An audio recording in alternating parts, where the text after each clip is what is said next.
Sunday night. We're getting science-wise with Fox 21's Family 411. Darla Winstead with Toy Station at School Crossing is here, and you've got lots of helpers. I did. And we have a lot of pumpkins here, talking about science and pumpkins. Right. But we want to mention first this little coloring contest. Right. You guys We're have doing going a on. drawing contest at the store called It's Not a Pumpkin, It's A. And Maddie and Molly here have turned a pumpkin, a just basic pumpkin, into something else. So we've got a butterfly, and what's yours, I think it's a Maddie? froggy.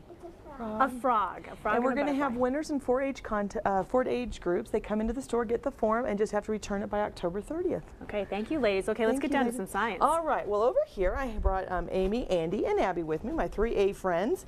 And we've done a couple of different things out of a book called Pumpkins, which I believe you have. And I'm holding it. Here, This is put it right in really front of you. full of activities for pre-K and K.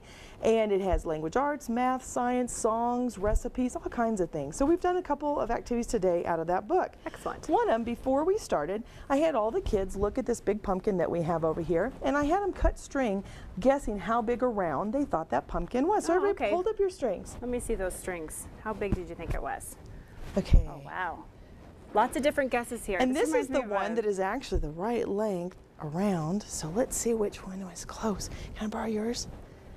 We're talking about the circumference of the pumpkin. So somebody got it pretty close. Somebody was really was long and somebody was really short. So that's one of the activities out of the book. And that, you know, everybody's got pumpkins this time of year and everybody pretty much has yarn or string. So it's something they could definitely do at home. Right. Then Amy this week has been working on a really important activity with pumpkins. And she has part of a pumpkin. Tell us a little bit of what you did this week, Amy. You measured your pumpkin using this Baby Bear Balance, right? And how did you do that?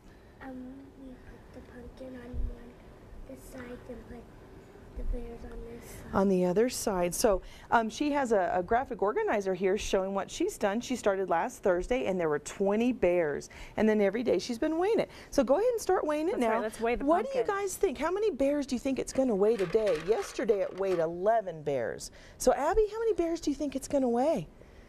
Go ahead, put the bears in. Andy, how many bears do you think? 12 She says, maybe? Abby says 12. How many do you think? How many Andy, bears does it how weigh? many? 10 bears? Okay. And with this balance, there's an arrow on the side that we can see, and when the sides are equal, the arrow will line up. Looks like it's about 10 10 bears. So you guys are bears. pretty So it's close. been going down one a day. And where is our little pumpkin? Oh, he's over here. And why do you guys think that he's getting smaller and smaller? Because the air, Because the air is leaving The it. moisture is leaving it. It's getting drier and drier, so it looks really dry. So it's weighing less. Yeah. And then the last activity from the book that we're going to do today is called Sink or Float. Okay, you guys, see this big I think pumpkin I've seen over this here? on David Letterman. Yeah, this big, Will it big, float? big float. Do you guys think he's going to sink in there or float in that big water? What do you float? Gotta Float? sink, float, float. Okay, so Okay, well, Jeanette, do the all right. honors. Oh my gosh. Okay, will it float? Drum roll, please. It does, because there's so much air in there Wow. that it floats. And That's a that's pretty also an heavy activity pumpkin, out of the too. book. Yes, it is. So it kind of teaches them about buoyancy. Yeah, and then we've got the scale, and you can use the scale for anything, liquids, solids. So these are just some really fun activities that people can do this time of year with their kids to be science-wise. Very fun stuff, Darla. You guys having fun with pumpkins today? Yeah. Have you guys been carving them for Halloween? Or decorating them at all yet? Not yet? Carving. Carving. I have pumpkins yet. You don't have a pumpkin yet? Well, I don't have mine either, so we'll take care of that later. All right, let's get a check of the weather now with meteorologist Tim Albertson. Good morning, Tim. Hey, Jeanette, since pumpkins float, maybe we can go bobbing for pumpkins instead of apples this year.